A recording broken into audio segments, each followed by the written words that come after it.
सोचो, एक भिखारी रोज तुम्हारे सामने बैठा भीख मांगता है। मैले कुचैले कपड़े, जंग लगा कटोरा, सिर झुकाए चुपचाप बैठा रहता है। तुम उसे देखकर नजरअंदाज कर देते हो, लेकिन तुम्हें अंदाजा भी नहीं कि वो हर दिन जो पैसे इकट्ठा करता है उससे कुछ ऐसा कर रहा है जो पूरी दुनिया में मिसाल बन जाएगा। एक दिन जब उसकी सच्चाई सामने आई तो पूरा शहर हिल गया। आखिर कौन था वो, और क्यों उसने अपनी पूरी जिंदगी भीख मांगने में लगा दी? तो आखिर सच क्या था? आइए जानते हैं इस भिखारी की अनसुनी कहानी। शहर के सबसे व्यस्त चौराहे पर एक पुराने मंदिर के बाहर फकीरा नाम का एक भिखारी हर सुबह अपनी जगह पर आकर बैठ जाता था। मैले कुचैले कपड़े, बढ़ी हुई दाढ़ी, बिखरे बाल और हाथ में एक जंग लगा कटोरा। लोग उसे बस एक आम भिखारी समझकर नजरअंदाज कर देते थे। कुछ सिक्के डाल देते, कुछ हिकारत से देखते तो कुछ तंज कसते। अरे, जब काम करने की उम्र है तो भीख क्यों मांगता है?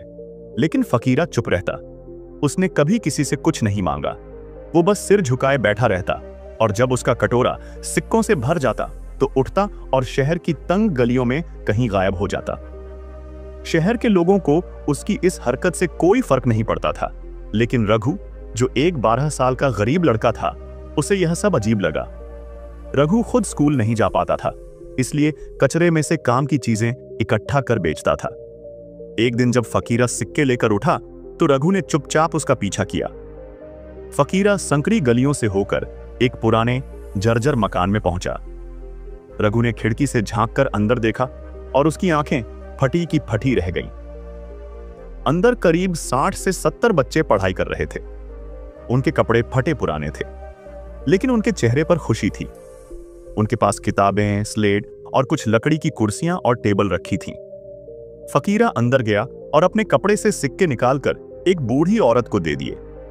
बूढ़ी औरत ने आशीर्वाद देते हुए कहा, भगवान तुम्हारा भला करे फकीरा, तुम्हारी वजह से ये बच्चे पढ़ पा रहे हैं। फकीरा मुस्कुराया और बोला, बस इन्हें पढ़ाते रहो अम्मा, यही मेरे लिए सबसे बड़ा आशीर्वाद है। रघु ये सब देखकर हैरान था। तो ये आदमी भिखारी नहीं है, ये तो अनाथ बच्चों की जिंदगी संवार रहा है।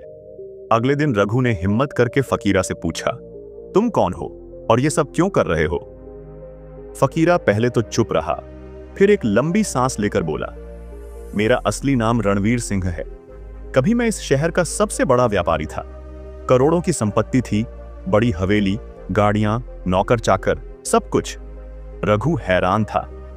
तो फिर तुम भीख क्यों मांगते हो? रणवीर की आंखें नम हो गईं। एक दिन मेरे लालच और घमंड ने मेरी दुनिया छीन ली। रणवीर ने बताया कि कुछ साल पहले उसने शहर के एक अनाथालय की जमीन जबरदस्ती हड़प कर वहां एक फैक्ट्री बनाई थी।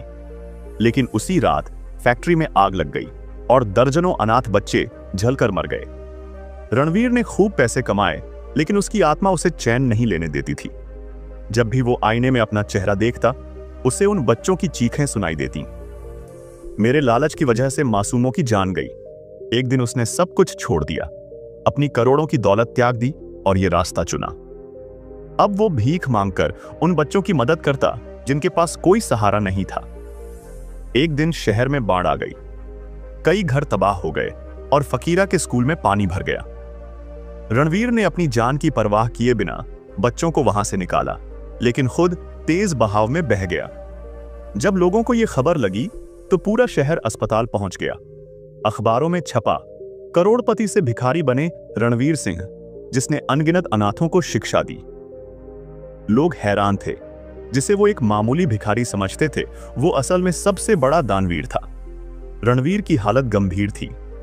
जब डॉक्टरों ने कहा कि वो शायद बच नहीं पाएगा, तो उसने एक आखिरी इच्छा जताई, मेरे मरने के बाद मेरी पहचान मत मिटाना, इस स्कूल को और आगे बढ़ाना।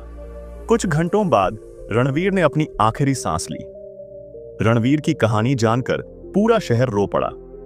जिस आदमी को लोग घिन से देखते थे, उसने सैकड़ों बच्चों को पढ़ाया, पाला और नया जीवन दिया। रघु ने कसम खाई कि वो इस स्कूल को बंद नहीं होने देगा। अब वो खुद भी पढ़ाई करता और बाकी बच्चों को भी पढ़ाने लगा। वो जगह जो कभी खंडहर थी, अब रणवीर फाउंडेशन के नाम से जानी जाने लगी। आज वहां हजारों अनाथ बच्चे पढ़ रहे हैं। सीख, असली हीरो वो नहीं होता जो नाम कमाए, बल्कि वो होता है जो गुमनाम रहकर दूसरों की जिंदगी बदल दे। रणवीर चला गया, लेकिन उसकी कहानी हमेशा लोगों के दिलों में जिंदा रहेगी। रणवीर की ये कहानी हमें सिखाती है कि सच्ची महानता नाम या दौलत में नहीं, बल्कि दूसरों की जिंदगी बदलने में है। अगर आपको ये कहानी प्रेरित करती है तो इसे शेयर करें और कमेंट में बताएं, आपके हिसाब से असली हीरो कौन होता है।